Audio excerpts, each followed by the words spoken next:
The most special part is in my hand is a 3D printed Luneburg Lens. So it allows the drone to not only just see from above, but also to locate a missing person from really far away. Traditionally, drones use cameras to find the people, but they can't see it under the trees.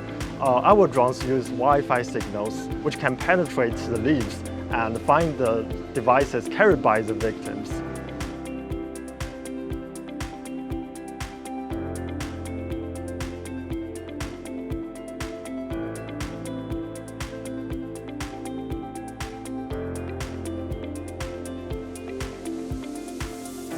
I hope to use drone technology to keep hikers safer in Hong Kong. I hope our technologies can be utilized by more and more rescue teams worldwide.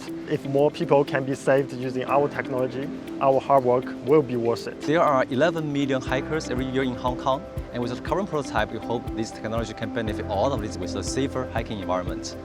We also hope this can be a case for priority and critical applications of the emerging low-altitude economy. Over the long run, we also hope to expand this technology for more applications like ocean monitoring, drone tracking, and so on.